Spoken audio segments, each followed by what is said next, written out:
Welcome to அம்மா சமையல் கட்டு. இன்றைக்கி அம்மா சமையல் கட்டு சேனலில் நம்ம பார்க்க போகிற ரெசிபி பொரிச்ச குழம்பு.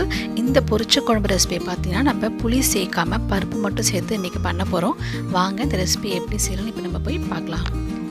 இதுக்கு பார்த்திங்கன்னா ஒரு அரை டீஸ்பூன் ஜீரகம், அரை டீஸ்பூன் உளுந்து, 1 டீஸ்பூன் துவரம் பருப்பு, 1/4 டீஸ்பூன் மிளகு, அப்புறம் 6லேருந்து 7 காஞ்ச மிளகாய். இது எல்லாத்தையும் கடாயில் 1 டீஸ்பூன் எண்ணெய் விட்டு நம்ம லைட்டாக வறுத்து எடுத்துக்க போகிறோம். இது வந்து லைட்டாக நம்ம கலர் சேஞ்ச் ஆகிற அளவுக்கு வறுத்து எடுத்தால் போதும். ரொம்ப கறிக்கிடக்கூடாது. அப்படி கறிக்கணும் அப்படின்னாக்கா குழம்போட வாசமே வந்து நல்லாவே இருக்காது.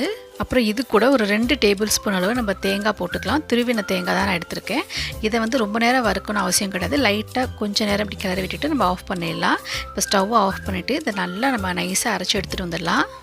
இதுக்கு வந்து ஒரு 2 டேபிள் ஸ்பூன் அளவு துவரம் பருப்பு எடுத்து நான் வேக வச்சுருக்கேன். அது கூட ஒரு தக்காளி போட்டு நான் வேக வச்சு எடுத்து வச்சுருக்கேன்.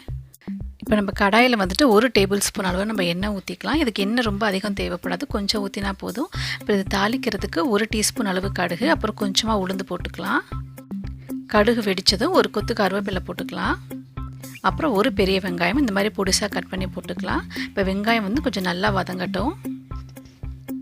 அவ்வளோதான், வெங்காயம் நல்லா வதங்கிடுச்சு. இப்போ இது கூட வந்து நான் ஒரு 3 தக்காளி எடுத்துக்கிறேன். நல்லா பழுத்த தக்காளியாக எடுத்திருக்கேன். நம்ம ஏன் 3 தக்காளி சேர்க்குறோம் அப்படின்னா, இந்த குழம்புக்கு வந்து நம்ம புளி சேர்க்க போகிறது கிடையாது.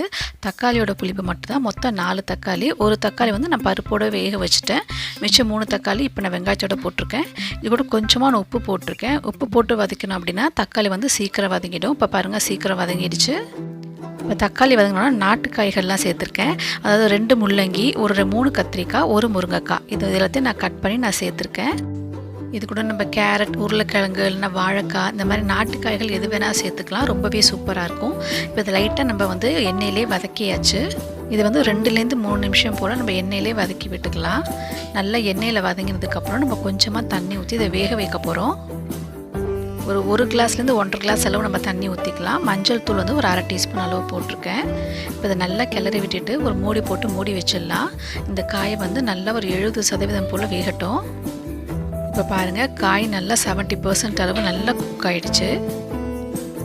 இப்போ வந்து நம்ம வேக வச்சு எடுத்து வச்சுருக்கோம்ல பருப்பு, அது நல்லா மசிச்சு விட்டுட்டு அதை இதில் சேர்த்துக்கோங்க. சேர்த்துட்டு நல்லா கிளறி விட்டுக்கோங்க. அப்புறம் நம்ம அரைச்சி வச்சுருக்கோம்ல மசாலா, அந்த மசாலாவையும் இப்போ நம்ம வந்து சேர்த்துக்கலாம். மசாலா சேர்த்துட்டு நல்லா இதை கிளறி விட்டுடலாம். இப்போ இதுக்கு வந்து தண்ணி பத்தாது, நம்ம தண்ணி இன்னும் கொஞ்சம் சேர்த்துக்கணும். தண்ணி சேர்த்துட்டு கொஞ்சம் நேரம் நல்லா கொதிக்க விட்டோம் அப்படின்னாக்கா காயில் எல்லாமே இந்த மசாலாலாம் நல்லா இறங்கிடும். இந்த குழம்பு வந்து கொஞ்சம் தண்ணியாக தான் இருக்கணும். ஏன்னா டைம் ஆக இது நல்லா திக்காயிடும். ஏன்னா நம்ம பருப்பு போட்டிருக்கோம், மசாலாலாம் உளுந்து பருப்பு போட்டிருக்கிறதுனால அது சீக்கிரமாக திக்காயிடும். அதனால் கொஞ்சம் நல்லா தண்ணியாகவே இந்த குழம்பு வச்சுக்கலாம். இப்போ வந்து நீங்கள் உப்பு காரமெல்லாம் செக் பண்ணிக்கோங்க. செக் பண்ணிவிட்டு ஒரு லிட் போட்டு மூடிடலாம். இப்போ பாருங்கள், ஒரு 20 நிமிஷத்துக்கு அப்புறம் இந்த குழம்பு நல்லா கொதிச்சு வந்துடுச்சு. காயெல்லாம் நல்லா வெந்து வந்துடுச்சு.